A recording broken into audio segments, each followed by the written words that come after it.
দিদি তোমার মেয়েটা না খুব লক্ষ্মী। মধু তোমার মেয়েটা না খুব লক্ষ্মী। বৌমা তোমার মেয়েটা না খুব লক্ষ্মী। সত্যিই কি আমার মেয়ে লক্ষ্মী? চলো আজকে সেটাই তোমাদের বলবো। নমস্কার বন্ধুরা, সোনাই মতো চ্যানেলে তোমাদের স্বাগত জানাই। ওনাকে নিয়ে বাইরে যেহেতু যাওয়া হয় না, তাই চেষ্টা করি বাড়ির মধ্যেই ওকে নিয়ে একটু ঘোরানোর। বাকি দিনগুলোর মতোই আমি সকালে উঠে আমার কাজ শুরু করে দিয়েছি। সকালে কাজের চাপটা একটু বেশিই থাকে, যেহেতু সোনার পাপা সকাল 7টা থেকে 7:30টার মধ্যে অফিসে বেরিয়ে যায়। এইদিকে আমার কাজে হেল্প করার জন্য মহারানী আমার সামনে পেছনে ঘুরে বেড়াচ্ছে। ওকে কে বোঝাবে বলো তো যে ওরা আমার কাজে হেল্প করা মানে আমার কাজ উল্টে আরও বেড়ে যাওয়া।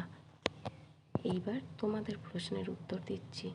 সোনা আমাকে মা হিসাবে পেয়ে কতটা লাকি আমি জানি না, তবে আমি সোনাকে মেয়ে হিসেবে পেয়ে খুব লাকি। হয়তো এটা আমার কোনো পুণ্যের ফল। সোনার বয়স এখন মাত্র 1 বছর 3 মাস। সোনা এখনই অনেকটা ম্যাচিওর হয়ে গেছে। তোমরা হয়তো বিশ্বাস করবে না, সোনা এখন থেকেই আমাকে ঘরের কাজে হেল্প করে। এই যেমন ধরো, আমি বাসন মাজলে ও আমার সাথে ঘরে বাসন নিয়ে আসবে। আমি জামা কাপড় ধুয়ে দিলে ও আমাকে জামা কাপড়গুলো হাতে তুলে দেবে, আমি মেলে দেব। আমি যখন জামা কাপড় ভাঁজ করব, ও নিজের সাধ্যমতো চেষ্টা করে জামা কাপড়গুলো আমাকে ভাঁজ করে দেওয়ার। কাজ শেষ করে এখন আমাদের সকালের খাওয়ার টাইম হয়ে গেছে। সোনাকে রুটিগুলো ছোট ছোট টুকরো করে দিলে ওর খেতে একটু সুবিধা হয়। তাহলে রান্না কী হয়েছে সেটা তো তোমরা দেখলেই।